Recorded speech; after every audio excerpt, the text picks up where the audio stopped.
Olá, empreendedores! Estamos aqui hoje na terceira temporada do GPS Cast, segundo episódio. E hoje eu tenho uma honra de receber aqui Paulo Romano Schincariol, da NHS Máquinas. Olá, Reginaldo, como vai? Paulo, um prazer ter você aqui comigo hoje. Obrigado, meu amigo. É uma alegria muito grande conhecer a tua história, ter a oportunidade de trabalhar junto contigo. E fique à vontade aí para se apresentar aí para os nossos espectadores. Muito obrigado pelo convite. Primeiro de tudo, é uma honra poder estar aqui. Uma pessoa que eu admiro tanto, que me ajuda tanto no dia a dia. Conselhos, projetos, estratégias.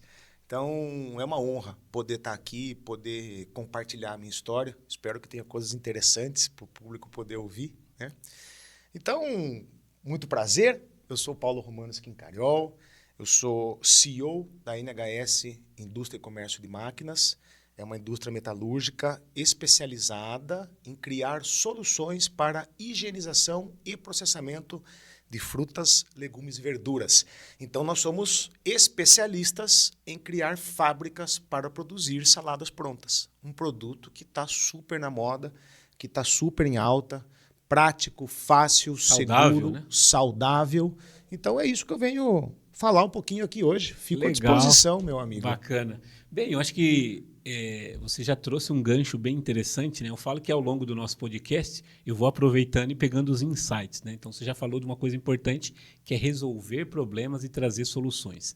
Dentro da tua jornada, conta um pouco aí como é que você foi identificando essas oportunidades, até porque a sua família é uma tradicional família na área de bebidas, né? Uhum. Então conta um pouco aí como é que surgiu esse interesse aí por uma área tão específica, né? Eu tive a oportunidade de ir na feira, né? Isso. E conhecer as soluções que vocês trazem. E eu acho que o primeiro ponto que você falou é o mais importante.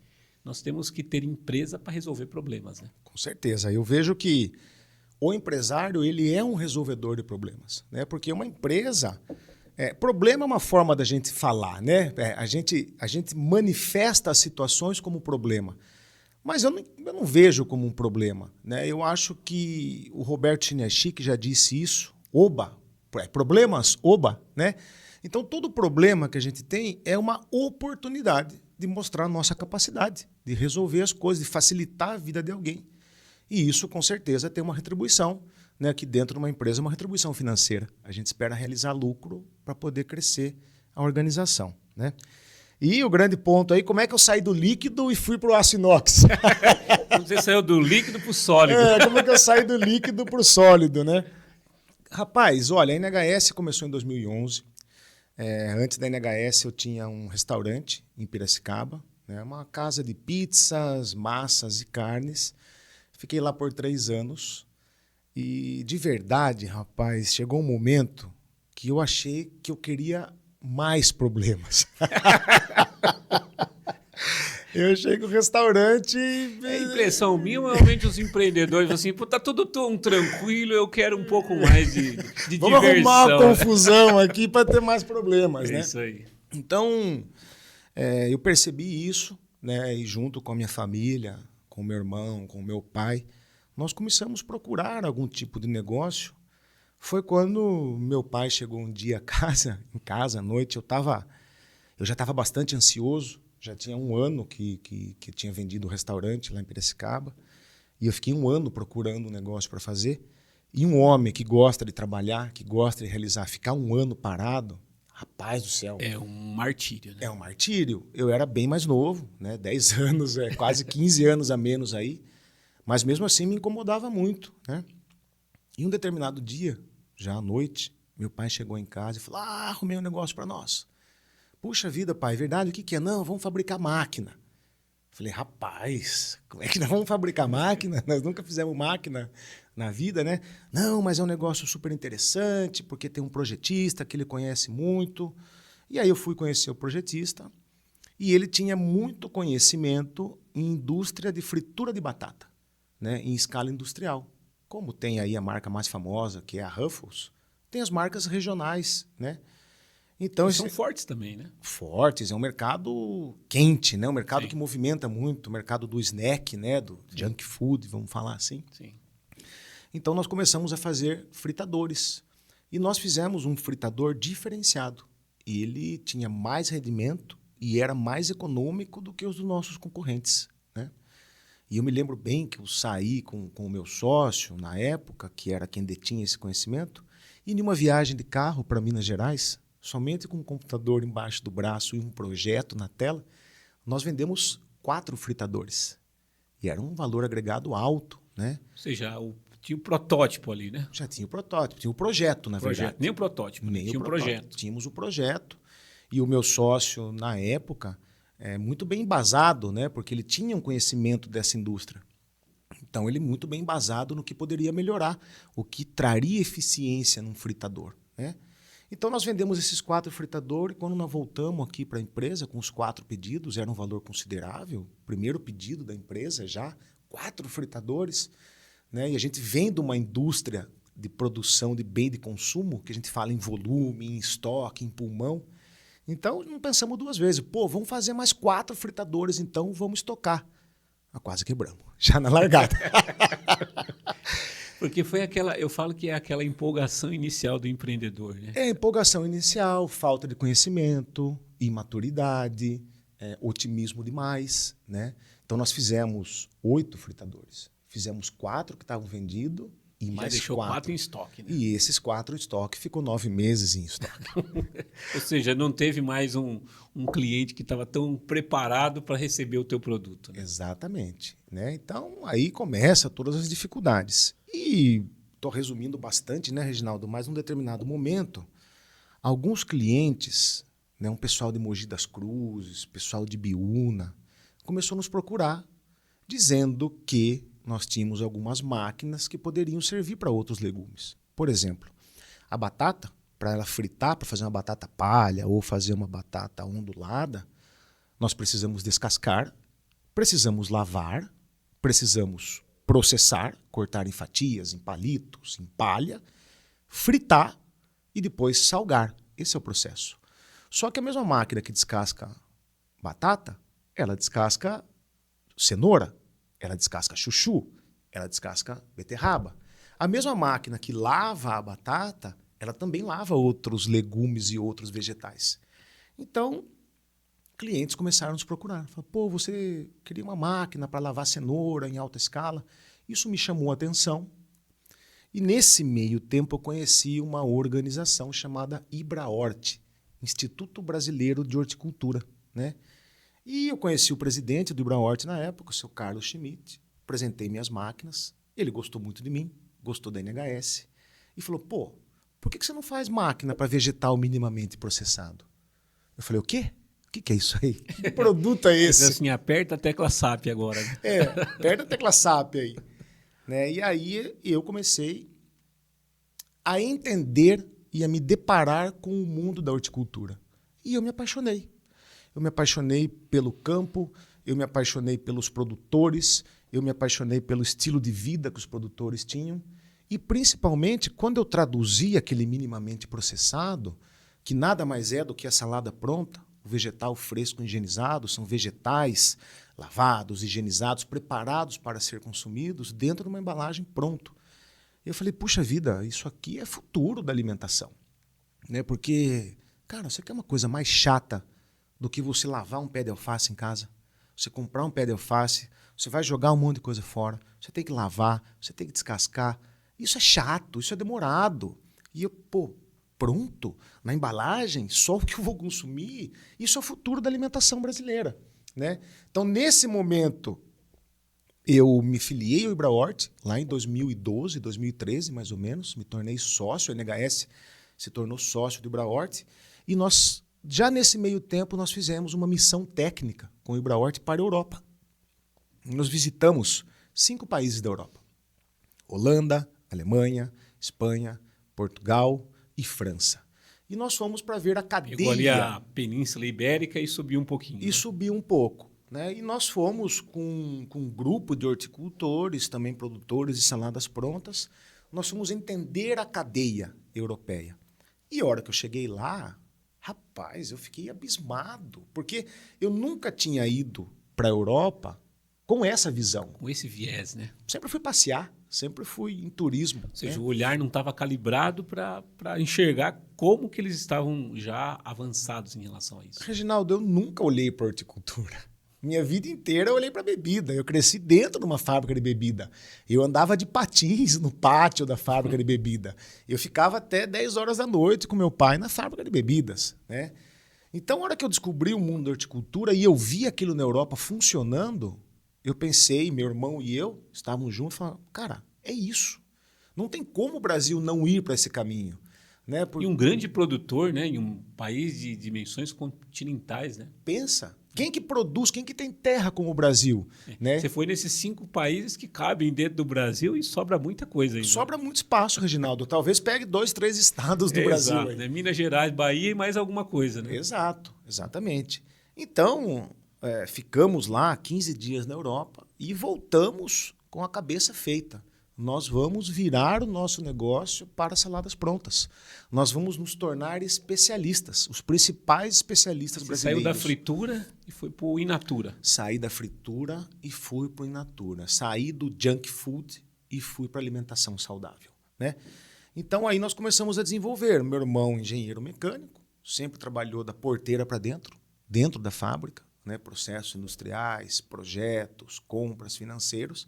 E eu nasci com essa articulação, né? Eu tenho, não sei se eu posso falar de dom, mas é nato meu, essa facilidade de conversar, de fazer parceria, de conectar, né? De comunicar, de conectar, esse entusiasmo. Eu costumo dizer que eu sou um entusiasta patógeno, né? Chega a ser uma doença, até de tão otimista que eu sou, mas eu sou assim. E isso no mercado é muito bom. Mas essa pegada da vontade de querer fazer e acontecer, eu falo que ela é muito importante para o empreendedor, né? Porque você tem que ser o primeiro a acreditar, né? Porque eu acho que nesse primeiro momento, além do seu pai e do seu irmão, poucas pessoas acreditam, né? Quase ninguém. Então você precisa ter realmente esse entusiasmo, né? E aí dosar ele com uma dose de cuidado, né? Para que as coisas avancem, né? Mas esse entusiasmo ele é nato do empreendedor que quer fazer as coisas acontecerem. Né? Eu acho, no meu ponto de vista, que tem que ter.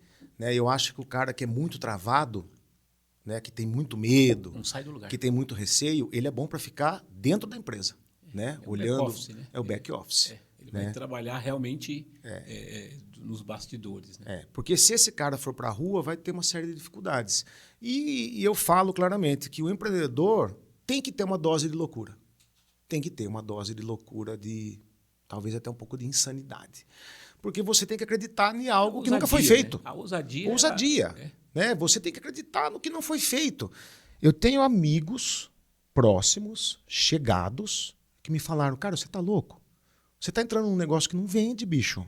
Como é que você vai vender a tua máquina? Quem que vai fazer salada pronta no Brasil? Eu escutei muito isso. Né? E realmente, no começo eu tive muitas dificuldades. Eu paguei muito boleto em cartório. Né? E ia com uma vergonha de entrar no cartório, quase que chorando. Né? Diversos momentos nós quisemos desistir.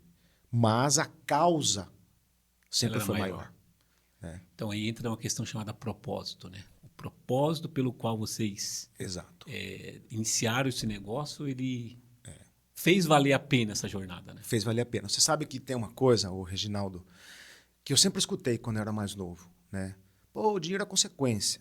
O dinheiro é consequência. E eu não entendia. Eu falava, porra, como é que o dinheiro é consequência? Se eu monto uma empresa é para ter lucro. Como é que o dinheiro pode ser consequência? Eu quero lucro, né? E hoje, depois de 15 anos, eu entendo que não funciona assim. Eu entendo que se eu tivesse entrado na NHS ou no setor de saladas prontas por dinheiro, eu não estaria onde estou. A empresa não teria chegado aonde chegou. Nós entramos pela causa, né, pela missão de vida. Eu tenho uma missão de vida, que é botar salada pronta no Brasil inteiro.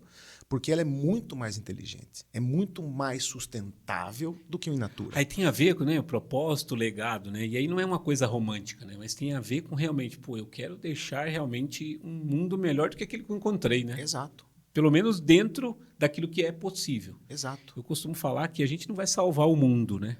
mas a gente pode dar a nossa dose de contribuição na causa que a gente escolhe defender. Com né? toda certeza. Igual aqui no nosso podcast, a nossa causa é empreendedorismo. É. Então, cada história, cada depoimento, cada empreendedor que vem aqui, eu fico ainda mais entusiasmado, falo assim, eu escolhi a causa certa dentro daquilo que eu acredito, porque se a gente for olhar, né, a maior revolução social que você pode criar num país é fazer com que os empreendedores tenham boas ideias, implemente essas boas ideias e diminua o custo do Brasil. Né? E até aproveitando isso, como é que é o desperdício de frutas, legumes e verduras no Brasil?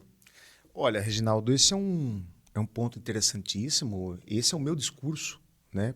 Porque a salada pronta ela vem para resolver esse tipo de problema. Né? Um dos pilares da salada pronta é evitar desperdício. Então, vou contar uma historinha para que o público possa visualizar. Então, imagina, primeiro, o desperdício. Né? O mundo todo produz 1,7 bilhão de toneladas de frutas, legumes e verdura por ano. O mundo. E todos os países estão preocupadíssimos porque 30% desse volume em peso é desperdício. É muita coisa. É muita coisa. Um terço quase. Um terço quase é desperdício. Quando a gente vem para a realidade do Brasil, nós estamos falando de perdas do campo à mesa em torno de 60%. Nossa. É impactante porque a gente mais joga fora do que consome em peso. Né? Então, para ilustrar um pouco, imagine você, telespectador, que você quer fazer uma salada na tua casa hoje para 3 pessoas. Então você quer 3 tipos de alface, uma rúcula, uma cebola, uma batata cozida, cenoura, beterraba para fazer a sua salada. Então você vai passar no supermercado e você vai comprar esses produtos in natura. Você vai ter que comprar pelo menos um de cada. Sim. Né? Você vai levar tudo isso para tua casa. Quando chegar na tua casa, você vai gastar água, você vai gastar tempo, você vai gastar produto químico, você vai gastar energia elétrica, você vai ter todo um processo para você preparar o alimento. E olha que interessante, Reginaldo, você comprou tanta coisa que você vai jogar fora. Você não vai consumir a casca da batata, você não vai consumir o talo da alface, você não vai consumir isso. Só que esse residual tem muito nutriente. Sim. Então você pensa que você, para comprar na tua casa, você comprou um lixo, um resíduo que saiu lá do campo, passou pelo CEAGESP, do CEAGESP veio no varejão, você foi, comprou todo aquele lixo da cadeia, levou para tua casa para você jogar fora, para passar o caminhão da prefeitura coletando aquele resíduo e possivelmente ele vai descartar de uma forma inadequada. Então nós estamos jogando nutrientes e dinheiro no lixo. Olha que interessante. Literalmente. Então, quando você faz o uso da salada pronta ou do vegetal fresco higienizado, isso não acontece. Você vai passar no supermercado, você já vai comprar a salada pronta, o mix de vegetais que você quiser e muitos outros que você nem pensava ainda. Na porção adequada, né? Na Porque porção, você tem embalagens maiores e menores, né? Exato. Então, uma pessoa que mora sozinha, por exemplo, né? A gente tem muitas pessoas hoje morando sozinhas. Uma tendência, inclusive. Que ele vai comprar uma quantidade menor. Agora eu estou comprando uma quantidade para a família, uma embalagem maior. Ou então vou receber um grupo de pessoas em casa, compro uma embalagem maior. Ou seja, eu não gero resíduo. Né? Perfeitamente. O único resíduo que você vai gerar é o plástico, que ele hoje ou é biodegradável ou ele é reciclável. Então, é muito mais inteligente consumir. Ele entra numa coleta seletiva, né? Ele Exato. não vai virar realmente dejetos, né? Exato, ele vai ser refeito. Né? Reaproveitado, né? Reaproveitado. Então, isso faz muita diferença. E, olha só, nós estamos falando aqui de consumo residencial. Como é que faz McDonald's? Como é que faz Burger King, Subway? Como é que faz uma escola que fornece refeição todos os dias para os alunos? Como é que faz as Forças Armadas? Como é que fazem os hospitais? Então, em casa a gente gera resíduo, mas a gente não percebe tanto porque é um volume baixo. Agora, onde você tem alto consumo, é alto resíduo, é muito resíduo. Enquanto que se você consome já o vegetal fresco higienizado, pronto para ser consumido, aquele resíduo ele ficou concentrado na fábrica, na indústria processadora. Então, o que vai acontecer? ele vai virar novos tipos de alimento. Ele vai virar ração animal, ele vai virar sopa desidratada para famílias carentes, ele vai virar pellets, ele vai virar farináceos. Enfim, existe uma infinidade de novos alimentos que nós podemos fazer com aquele resíduo, né? Então você acaba tendo um ciclo e não uma linha reta. Quando a gente consome vegetal in natura, é uma linha reta. Você pega o talo que veio do campo, passou na cadeia inteira e ele vai ser jogado no lixo. É quando não você esquece na geladeira, né? O ciclo do alface deve ser muito curto, né? Com certeza. Você não consome, ele começa a escurecer, aí você já joga fora. Começa a juntar água, começa com as folhas ficarem murchas e aí você vai descartar ele. Né? Então, esse é o meu discurso, né? E essa é a minha missão. Né? Eu quero olhar daqui 5 anos, 10 anos e ver que todos os locais de alto consumo de vegetais, seja de vegetais frescos higienizados, minimamente processados ou saladas prontas. Essa é a minha missão, né? É a gente fazer com que mais pessoas se aproveitem do mesmo alimento. Para isso a gente gera tecnologia de limpeza, de processamento e fora conhecimento que a gente leva para o produtor. Porque também, Reginaldo, temos que dizer que existe uma responsabilidade muito grande em fazer uma salada pronta. A responsabilidade é a mesma de uma multinacional que faz alimento pronto para ser consumido. Porque a gente tem que tirar todos os patógenos, nós temos que tirar todo o risco microbiológico para não gerar contaminação lá na ponta. Essa seria a minha próxima pergunta, né? Porque como a gente está falando, são equipamentos de inox. Todos os equipamentos de aço inoxidável. Aço inoxidável. E aí, na verdade, você tem todo um processo, né, para você poder fazer a higienização desses equipamentos para que ele possa, por exemplo, fazer a lavagem e a centrífuga, ou o corte de todo tipo de verduras, frutas e vegetais, né? Exato. É isso mesmo. Faz parte de todo... Está dentro do processo das máquinas a limpeza, né? As máquinas, elas têm que atender às normas sanitárias, né? E o local de produção também tem que atender às normas sanitárias. E para fazer saladas prontas, é diferente de simplesmente lavar uma salada na tua casa. Né? Na tua casa você pegou de uma única produção. Numa indústria, vem produtos de diversos campos. Então a contaminação cruzada, ela acontece. Né? O produto que você compra e leva para a tua casa in natura, ele carrega uma carga microbiana, não tem como. Por isso que você vai higienizar na tua casa. Então, as empresas, né, as indústrias que produzem as saladas prontas, elas têm que prestar atenção nessas nuances e nessas características. É aí que a NHS Máquinas entra. Então, nós fazemos máquinas específicas para vegetais, né, toda em aço inoxidável, com materiais sanitários, com lubrificantes de grau alimentício. A gente pesquisa muito isso, né? E a gente incentiva demais o nosso cliente a fazer da forma correta, né? Realmente a diminuir a carga microbiológica para você ofertar um alimento seguro, né? Então, o que eu digo, e com muita tranquilidade, é assim, se você comprar uma salada pronta de uma empresa séria, né? Uma empresa que faz isso há muitos anos, que entende o que ela está fazendo, eu tenho certeza que essa indústria lavou a salada muito melhor do que você lava na sua casa. Eu sei, eu estou dentro dessas empresas, né? E eu vejo que isso acontece. Infelizmente, o outro lado ainda tem, né? E é uma coisa que a gente desaconselha, que é o supermercado fazendo reaproveitamento, que é o varejão fazendo salada pronta lá no fundo da loja dele. Isso não pode acontecer, né? Todo mundo pode fazer, todo mundo tem o direito de fazer, desde que siga as normativas. Ou seja, né? desde que se cuida, faça o processo completo e sem riscos, né? Exato. Como normalmente o supermercado ele reaproveita? Como é que ele faz? O que acontece assim, o supermercado, ele é uma fonte de geração de resíduo de frutas, legumes e verduras, porque ele recebe tudo in natura, o acondicionamento nem sempre é correto, existe muita manipulação, desce do caminhão, vai para a caixa, tira da caixa, vai para a gôndola, arruma a gôndola, nisso põe a mão, ele sofre as intempéries do clima, né? Cada consumidor que vai lá põe a mão no produto, né? Então tudo isso acaba gerando um resíduo muito grande, né?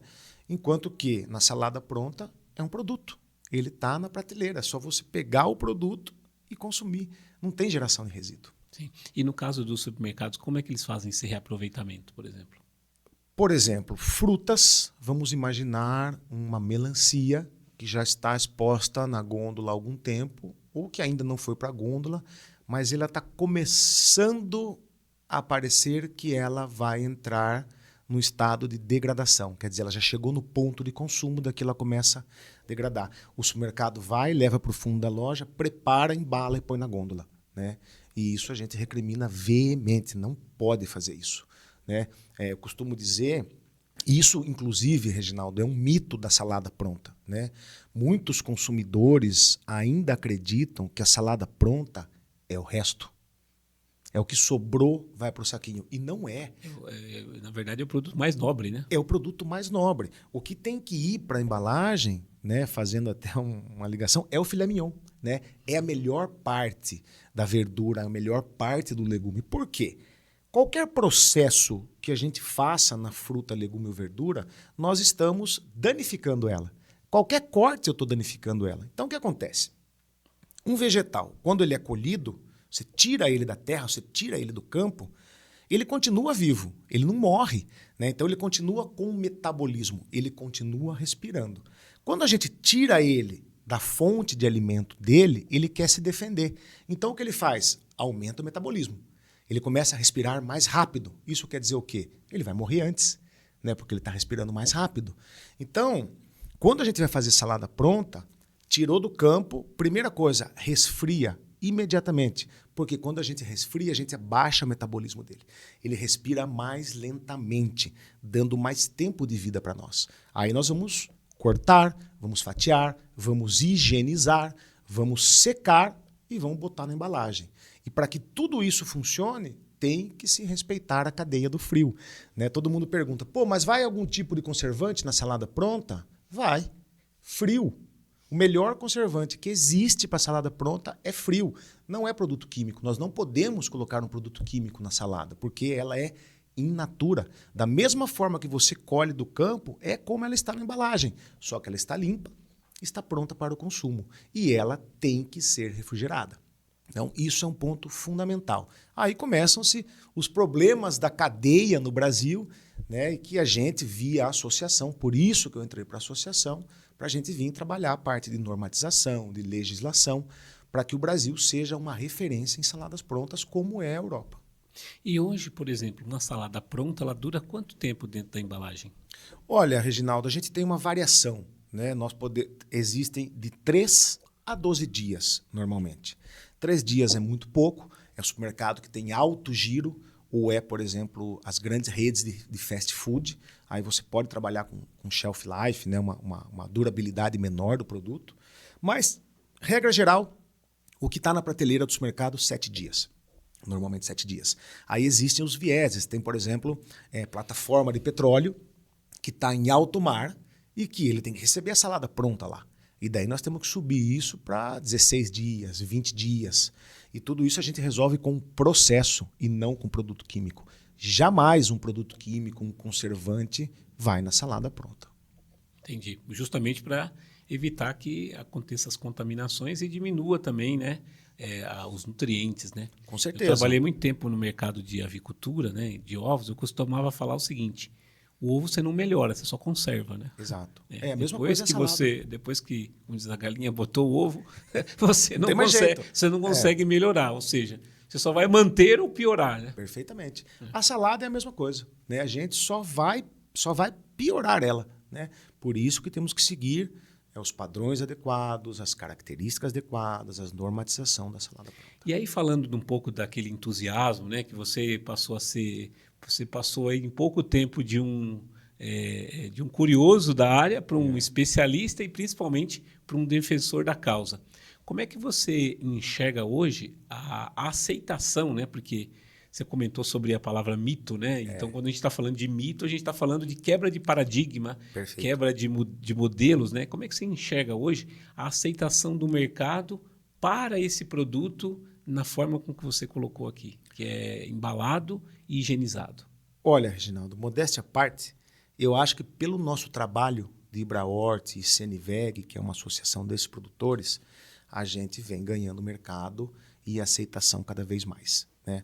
A gente vem trabalhando os mitos, a gente vem provando para governos que a salada pronta é muito mais interessante. Então, ela vem crescendo. Hoje, no Brasil, nós podemos dizer o seguinte, Só estou me recordando alguns números aqui. Olha só.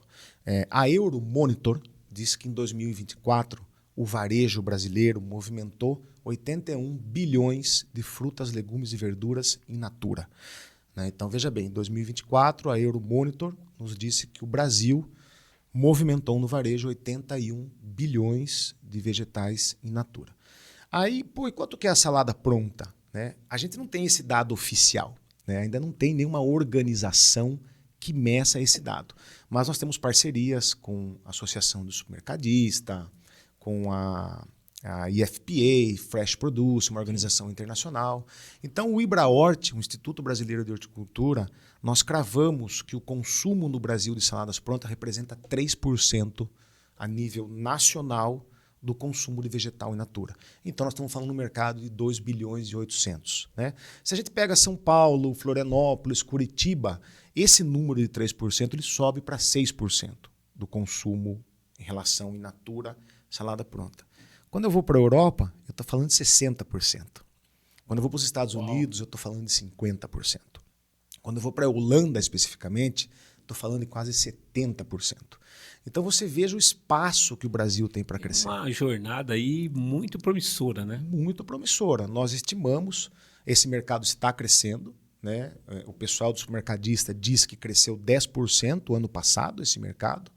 E a gente estima que ainda vai crescer muito nos próximos 10 anos, 2 dígitos ao ano. E hoje, como vocês faz parte dessa associação aí da IBRAHORT, você acredita também que nós estamos falando da iniciativa privada, e como é que você enxerga o poder público? Né? Porque nós estamos falando, por exemplo, a merenda escolar, né? As creches, né? A gente tem os presídios, né? Então você tem um monte, os hospitais públicos e tudo mais, você tem um monte de espaço em que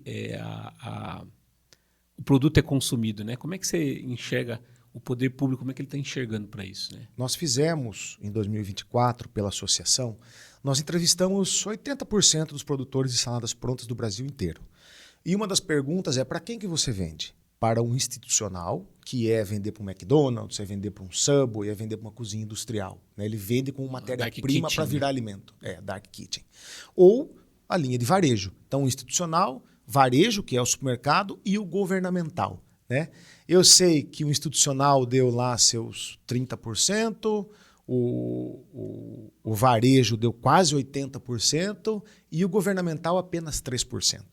Então, quer dizer, existe ainda, né, alguns receios de vender para o governamental, mas é uma força que a gente, via associação, vem empurrando.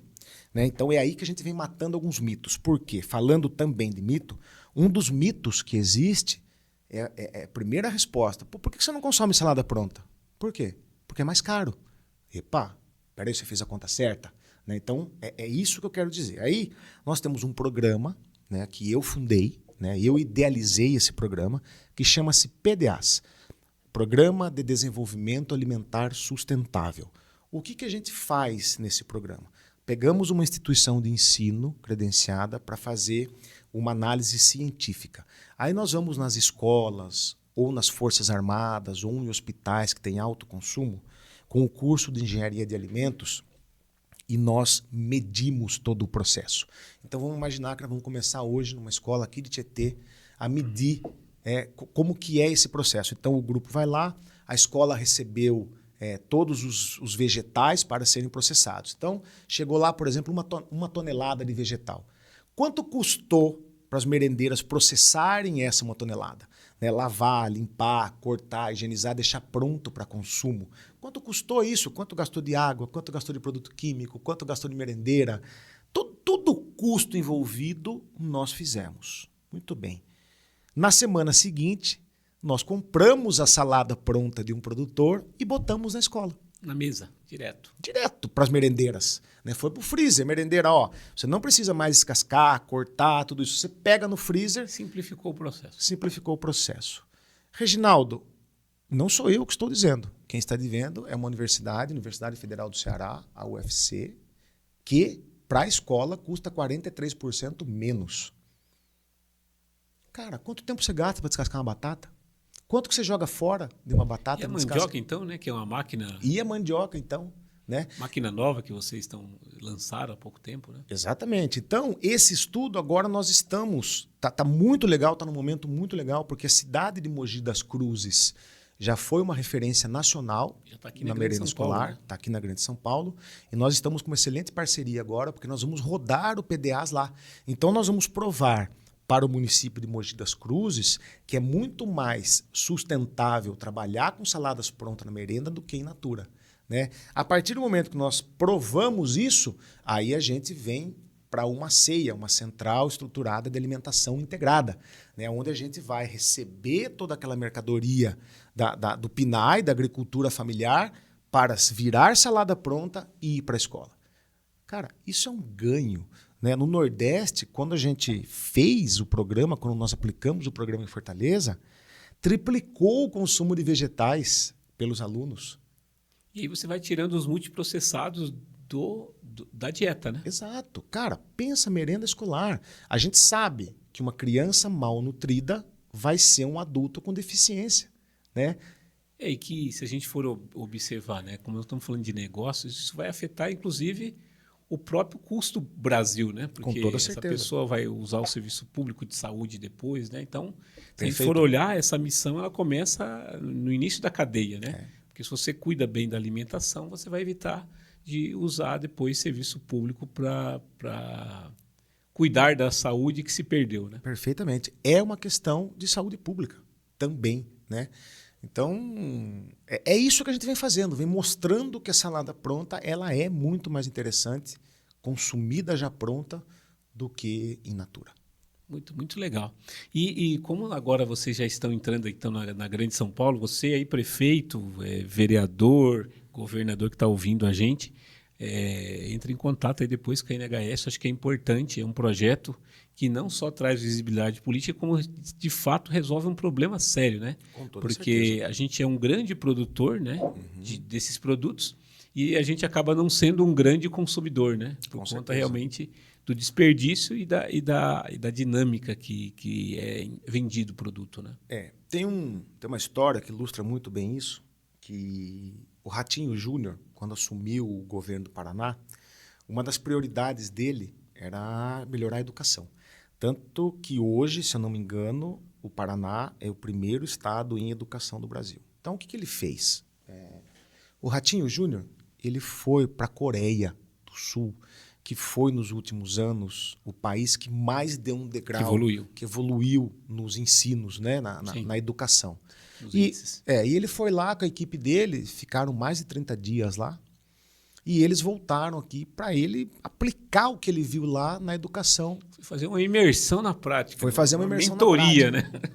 E qual foi um dos pilares? Um dos principais pilares para você poder melhorar a educação? É a alimentação dos alunos. Porque quando você se alimenta bem, a sua cognição melhora. Quando você come nutrientes, né, adequados, o seu corpo está mais preparado do que comer arroz, feijão, farinha e ovo, né? Então, frutas, legumes e verduras é alimento de verdade, né? É muito saudável. E foi uma das primeiras coisas que o Ratinho Júnior fez, inserir frutas, legumes e verduras a rodo na merenda escolar. Foi um dos pilares que contribuiu para que a educação subisse alguns degraus. Fantástico. E isso traz e faz com que você consiga aproveitar o recurso para investimento em outras áreas, né? Porque se eu consigo fazer com que menos crianças fiquem desnutridas, elas melhorem a capacidade cognitiva, né? Automaticamente você cria cidadãos melhores, né? Não tenha dúvida. Não tenha dúvida. Então, e pegando o gancho disso, o que você enxerga aí para os próximos anos em relação a esse mercado? Como a gente está falando de um mercado que está em expansão, né? Você, como diz, o conheceu aí há 13 anos atrás, né? Então, exato. Recente ainda. Como é que você enxerga daqui para frente? Porque assim, você falou da Holanda, né, que já tem aí mais de 60%, Estados Unidos também bem desenvolvido. Quais são os próximos desafios que você enxerga para esse mercado aí no futuro?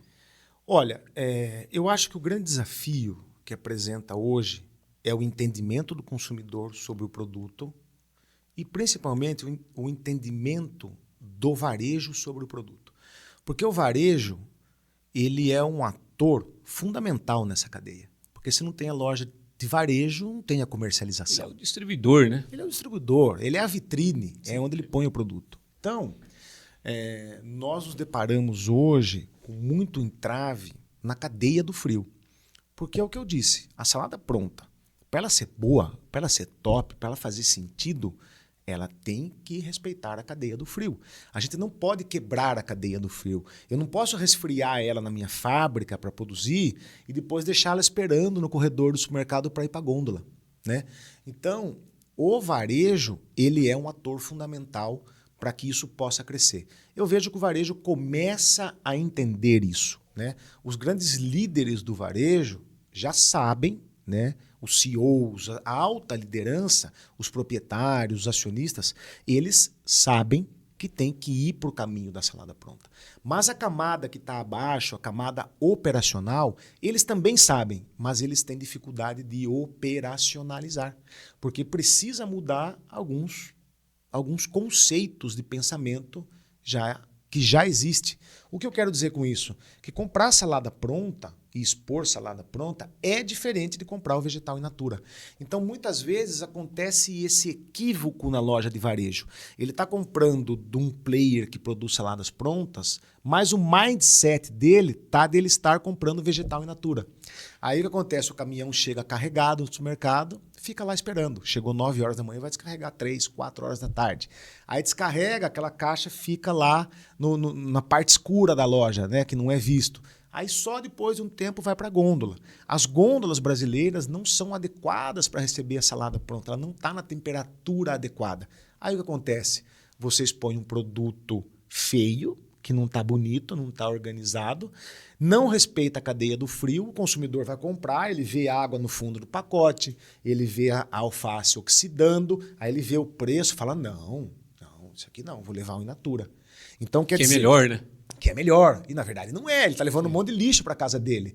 Só que ele não está encontrando um produto top na prateleira. Né? Claro que já tem supermercados no Brasil que já tem esse entendimento, que já trabalham com isso há muitos anos. Tem as geladeiras lá, né? Claro, são os multinacionais que já têm um conhecimento de outros países, mas a grande varejo são os menores, são varejos regionais. Sim. Né? Então a gente vem fazendo um trabalho, eu tenho uma palestra que eu falo sobre isso. Recentemente fui convidado para ir para Fortaleza para trazer essa visão para a parte operacional do varejo. Para fazer essa consciência. Então, na verdade, você trouxe, explicando o caso aí do seu segmento, um pouco sobre a preocupação que o empreendedor tem que ter com o cliente do teu cliente, né? Com toda certeza. Se a gente não tiver um entendimento, né, da onde o nosso produto vai chegar, e se a gente ficar preocupado só em vender para o nosso cliente, a gente corre o risco de acabar ficando obsoleto, né? Não tenha dúvida. E uma coisa que acontece, e aí a gente já não tem controle, olha que interessante. A dona de casa, né, foi lá, pegou a salada pronta. Vamos dizer que a salada pronta tenha respeitado toda a cadeia do frio, né?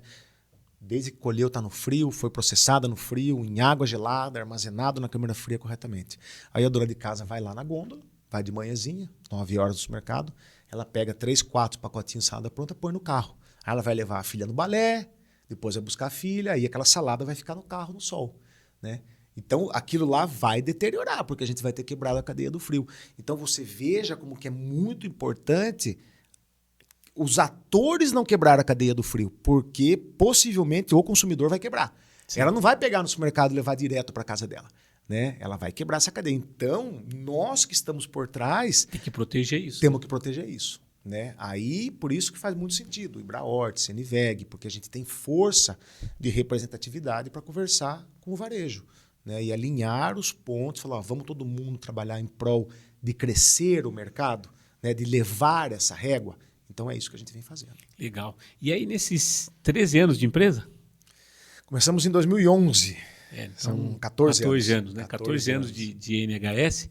Quais foram os principais obstáculos que você acredita ter enfrentado? Porque você entrou num segmento que era sólido, né? Metalurgia, né? Buscar fornecedores, conhecer um pouco da cadeia, né? Porque você trouxe uma explicação muito boa sobre o porquê da missão do negócio, né? E aí a gente tem toda aquela parte interna, né? Que é comprar o produto, quanto que eu mantenho de estoque. Você já explicou a questão das fritadeiras, né? Vendi 4, puxa, o negócio tá bombando aqui, Exato. vamos aumentar o estoque. Exato. E aí, quais foram acho que os principais obstáculos e desafios que você enfrentou, ou enfrenta ainda, em relação à dinâmica mesmo do negócio, né? Porque nós estamos falando NHS, né? de aço inoxidável, né? Nós estamos falando de um produto que teve uma oscilação muito grande aí nos últimos anos, né? Isso. Aumentou, caiu, né? Então, como é que na prática você enxerga essas dificuldades aí no dia a dia? Olha, Reginaldo, eu falo para você que o maior desafio que eu tive nesse tempo de NHS, no começo, foi fluxo de caixa. Né? Foi muito desafiador. Porque o que acontece? Eu fazer uma máquina e vender uma máquina é quase igual eu construir uma casa e vender uma casa. Então, eu tenho que empregar muito capital para botar essa máquina de pé. O inox ele é um metal que tem um valor agregado mais alto, né? Então, o que acontecia no começo, não tinha muita... Eu não vendia todos os meses, né? Então, eu vendia uma linha. Vendi uma linha para um cliente, entra um monte de dinheiro.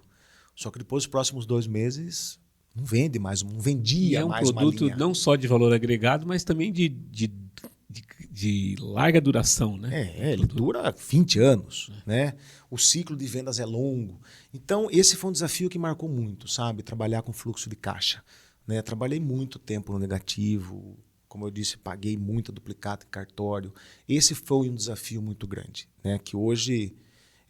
Mas também foi muito importante eu ter tido esse desafio, porque hoje eu administro com a cabeça das dificuldades que eu passei lá. Sim, sabendo que às vezes o mar retrai, não é sinal de que vem uma onda mais forte. Então, exato. Como eles tirem as cadeiras da praia, né? Exato. Vou me precaver. Sim. Né? Porque eu não estou livre de Claro. não acontecer de novo. Né? Então, esse foi um desafio muito grande.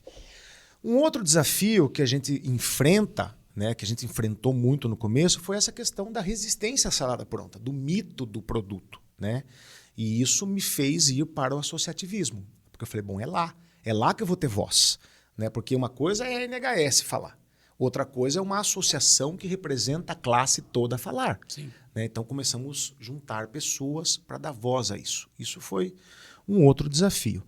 E o desafio mais recente que eu particularmente tive foi a saída do meu irmão da operação da NHS Máquinas. Né?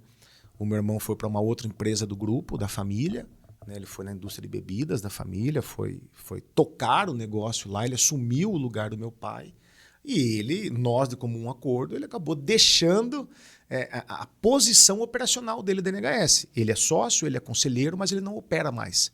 Não e tá eu, no dia a dia, né? um comercial nato, né, falador, entusiasmo, tive que assumir a indústria como um todo. Teve que cuidar do processo ali, né? Isso está sendo aí um desafio, porque eu estou tendo que aprender. Estou tendo que aprender sobre engenharia, sobre o processo industrial.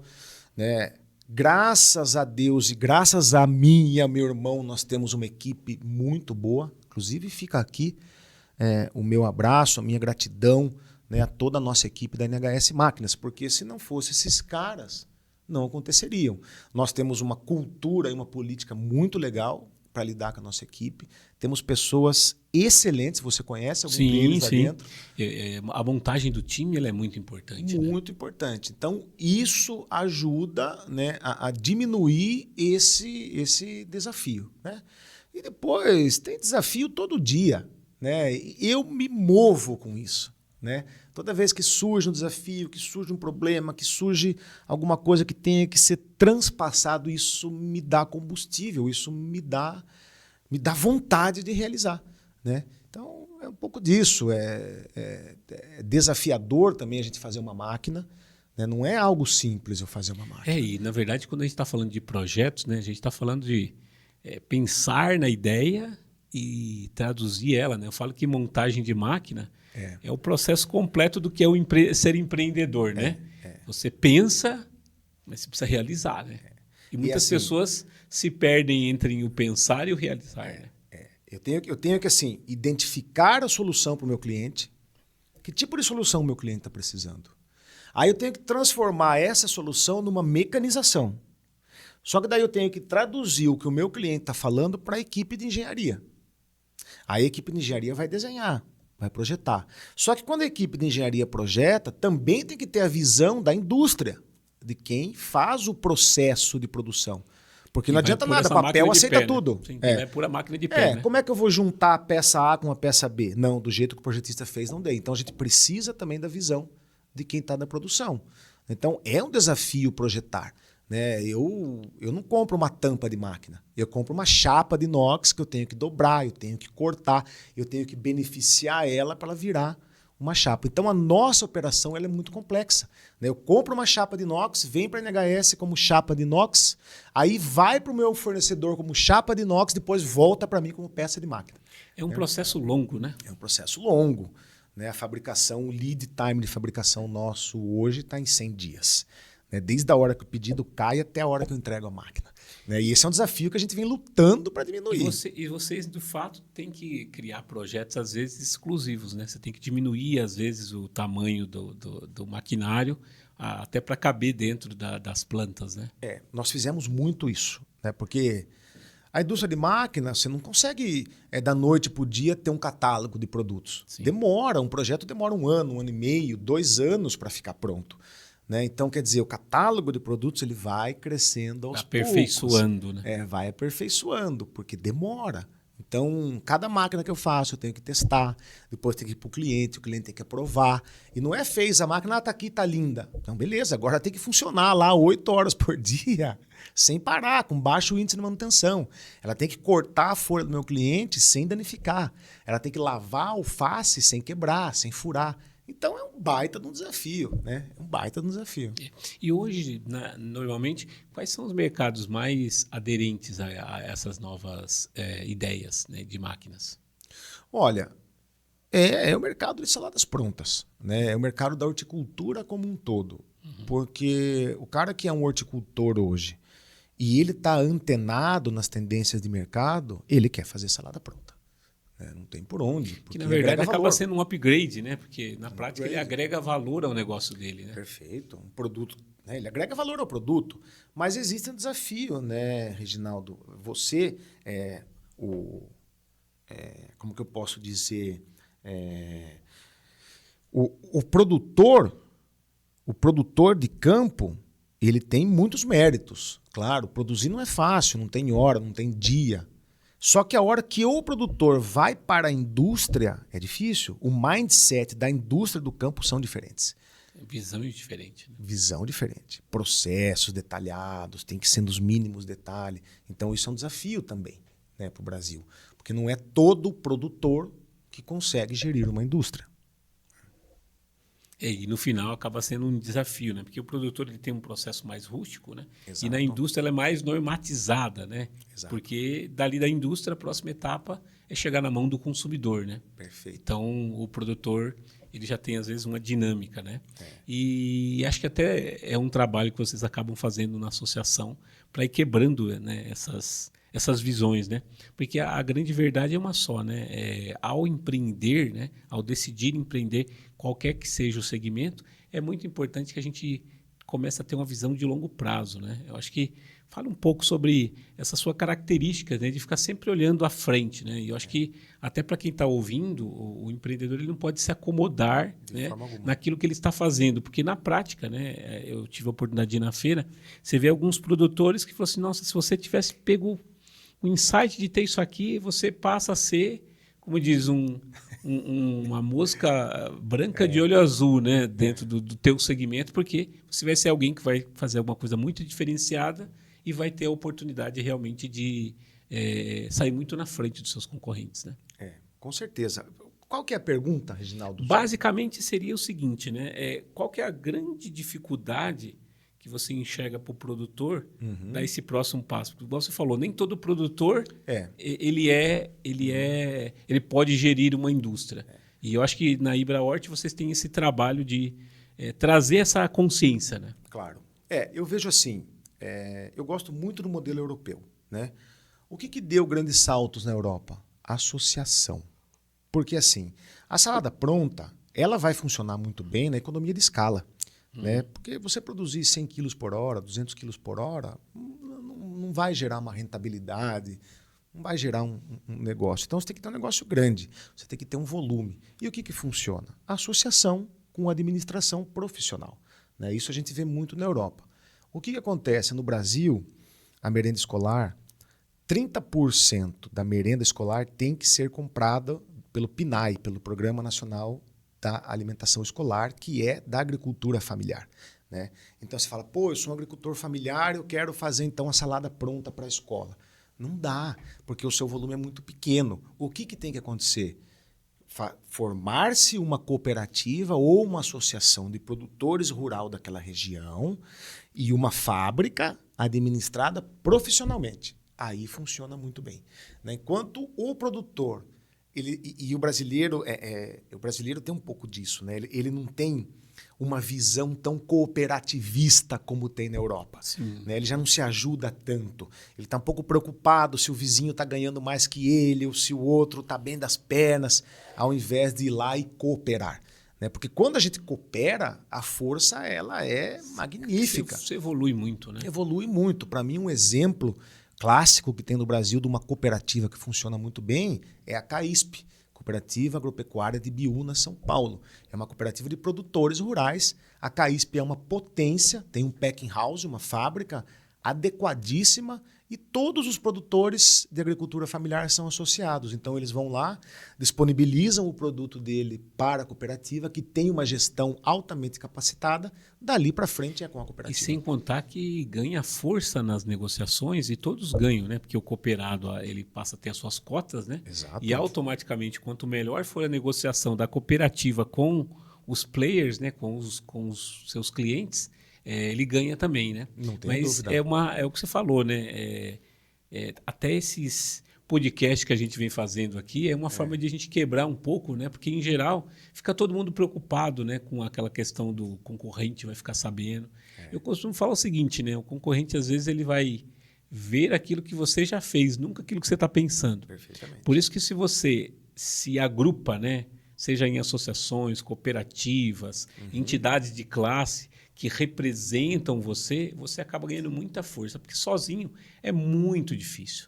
Sozinho é muito complicado de você quebrar, né? Você quebrar normativas, né? Você tem questões governamentais, você tem questões de lobby. E sem uma entidade realmente fica muito difícil, né? Eu aprendi isso na prática, sabe, Reginaldo? Ali no Ibrahort. Por isso que faz tanto tempo que eu estou lá. Pela segunda vez eu estou como diretor do Ibrahort, faço parte da diretoria.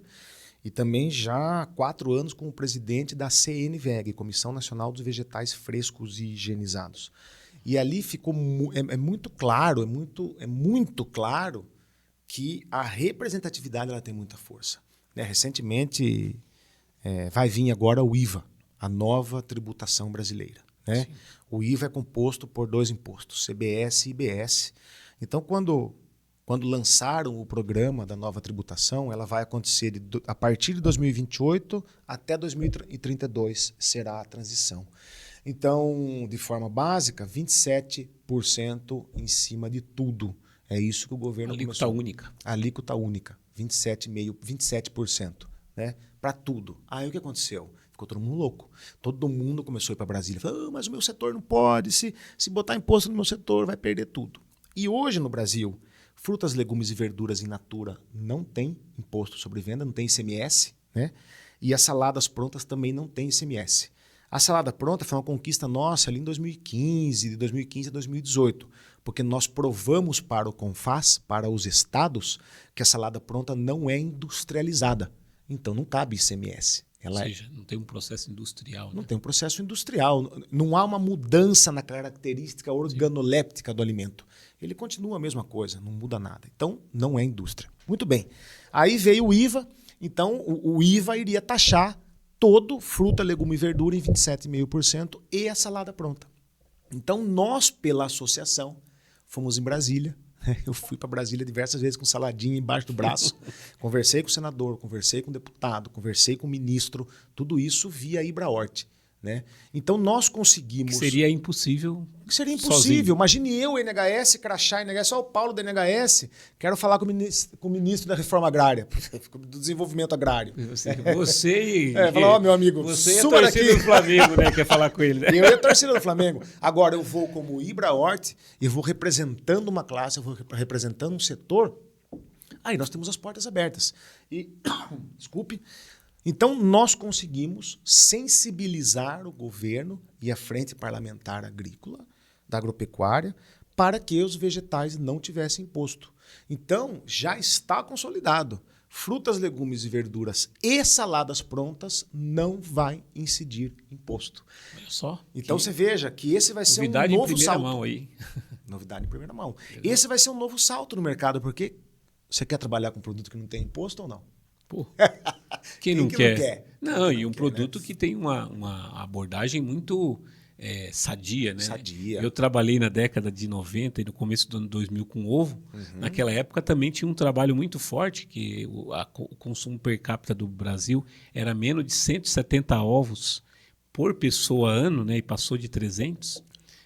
Porque o ovo era o grande vilão do colesterol e tudo mais, e através dos estudos, Pesquisas. através das entidades de classe, se provou o seguinte: pô, o ovo é um grande aliado, você pode comer ovo todo dia. Olha que maravilha. Olha que salto que nós demos de saudabilidade, de nutrição. E hoje as pessoas até compram Clara, né, daquelas garrafas de longa vida. Por quê? Porque se provou através dos estudos. Por isso que eu digo que o meio científico, a parte dos dados, das informações, e isso serve para qualquer negócio, né? O empresário que não tem dados, o empresário que não tem informação, ele é como um barco à deriva, né? Exato. É como se ele fosse perdesse o leme, ele perdesse realmente a direção, porque realmente todas essas iniciativas que você comentou só foi possível porque vocês foram lá na operação, Isso.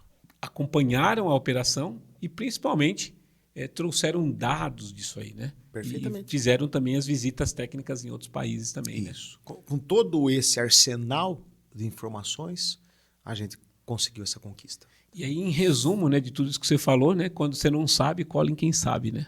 Não tem. Não As tem- pessoas sabem, né? A gente Não tem- inventa a roda, Não né? inventa roda. Você sabe que uma coisa que eu acho que é muito legal, que faz uma diferença muito grande, sabe, Reginaldo? É ouvir todo mundo. Sabe, eu sou muito aberto. Né? O cara me liga, pô, queria bater, vem aqui, vamos conversar. Né? Vamos ouvir todo mundo, vamos estar com a xícara vazia, né? Vamos tirar o preconceito da gente e vamos ouvir. Né? No tema anterior, você perguntou para mim as fases da empresa, né? Que a gente tem sempre que olhar lá para frente. Né? Olhar de Apesar- futuro, né? Olhar de futuro. E eu falo assim, ó, na minha humilde experiência, no meu humilde conhecimento, eu acho que a empresa tem fases, sabe? Ela tem fases que você precisa Ciclos, dar né? atenção. Ciclos. Ciclos. Porque o que acontece? Quando você arruma um produto e você funda uma empresa, o que você tem que fazer? Você tem que vender, cara.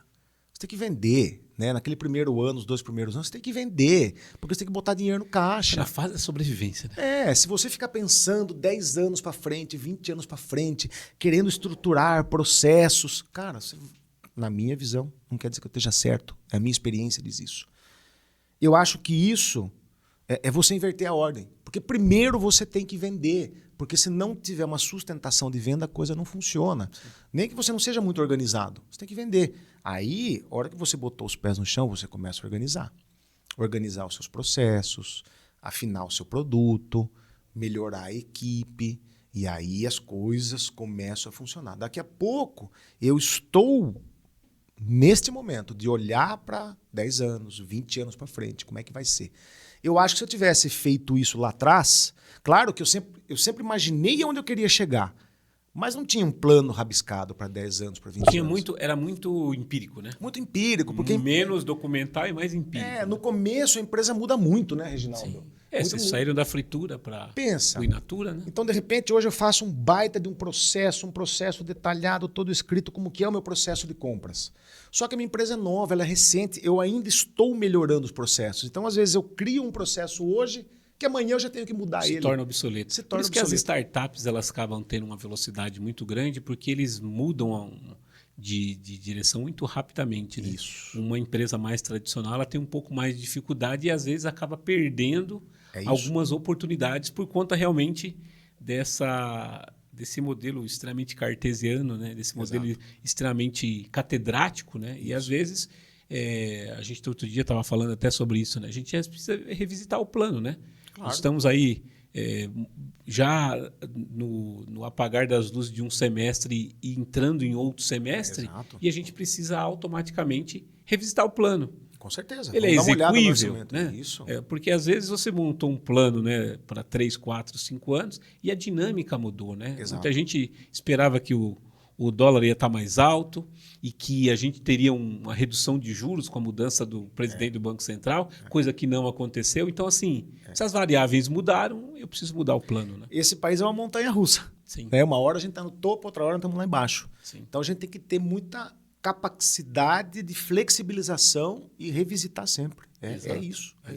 Ainda bem que eu tenho um excelente consultor, um cara fera que me ajuda muito com isso. O nome dele fica a dica, hein? O nome dele é Reginaldo Oliveira, você deve conhecer. Eu já ouvi falar desse rapaz, hein? Esse cara é muito bom. Acompanhe ele aí, hein? Paulo, bacana. Foi muito prazerosa a nossa conversa. Fala um pouco aí sobre quem é o Paulo, a família, né? Mande aí uma última saudação para os nossos empreendedores e fala também, né, um pouco sobre como é que a gente pode encontrar a NHS e o Paulo. Legal. Olha, eu sou um apaixonado por empreendedorismo, né? Amo demais. Eu amo, né? O que me move é fazer parte de uma causa, Reginaldo. É isso que me movimenta. Eu estou na causa da alimentação saudável. Então isso me movimenta. Eu amo trabalhar. Eu me sinto bem quando eu estou trabalhando, quando eu estou na rua, quando eu estou na fábrica, quando eu estou desenvolvendo. Sou um cara bastante família também.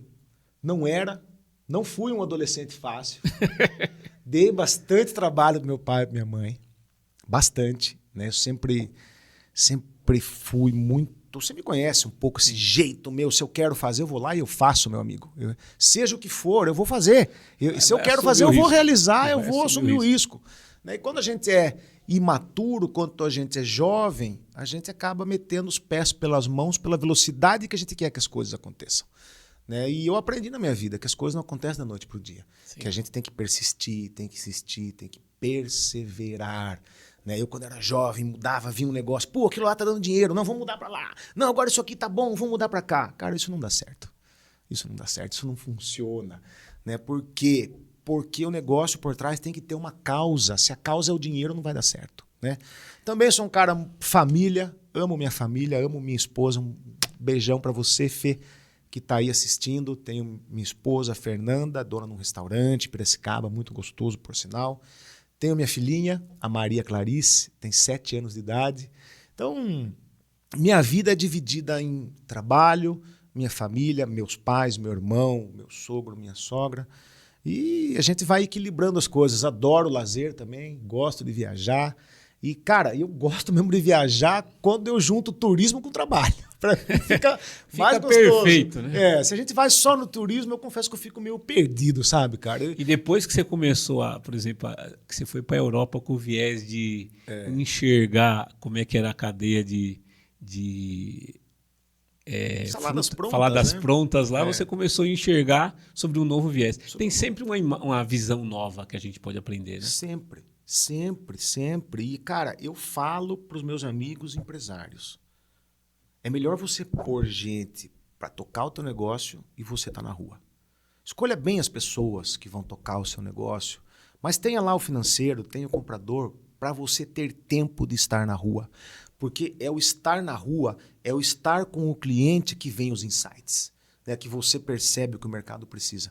Bicho, eu viajei desde 2011 o Brasil inteiro pela NHS Máquinas. E eu amo fazer isso, porque cada lugar que eu vou é um novo aprendizado. Não, e eu falo que quando eu estava conversando com uma pessoa agora há pouco, né? E eu falo assim, quando você conhece a avenida, né? Podemos dizer assim, muda todo o jogo, né? A semana passada teve a feira, eu falei assim, faço questão de ir, porque o entendimento, né? Ele só vai aumentar a partir do momento que você entende. Claro. A coisa acontecendo na prática. É a experiência, né? A experiência. O estudo ele é muito bom. Sim. A teoria ele é muito bom, ela complementa muito. Mas sem a prática não funciona. As duas coisas precisam caminhar juntas. Eu acho que a prática vem antes da teoria. na minha visão. Li isso, aprendi no livro da Toyota. Né? A Toyota é um exemplo disso. Um exemplo. Então, a prática, ela vem antes da teoria. Né? Na verdade, a gente acaba, dentro da vida empreendedora, aprendendo realmente na prática. Né? E aí depois, algumas coisas que a gente fazia sem saber, a gente fala assim, isso era tal coisa. Isso é fluxo de caixa. Isso é planejamento, né? Isso é budget. Isso. A gente aprendeu depois, né? E tem muitas coisas que estão no livro. Sim. Né? As coisas teóricas, tudo está no livro. Mas o diferencial do teu negócio não está no livro. Sem dúvida. O que você faz de diferente não está no livro. Por isso que você, empreendedor, precisa entender que você é o grande diferencial do teu negócio. É isso aí. Você é o que fez o teu negócio chegar até onde você chegou. E a partir de novos conhecimentos, de novas conexões, ele vai te levar para o próximo estágio. Perfeitamente. Paulo, muito obrigado por esse papo. Foi top. Acabou rápido, Valeu, passou né? rápido Passou o tempo muito aqui. rápido, né? Quando o papo é bom, a conversa vai rápida. Muito bom. Empreendedores, nos encontramos então no nosso próximo episódio do GPScast. Um abraço. Um grande abraço a todos. Obrigado pela audiência.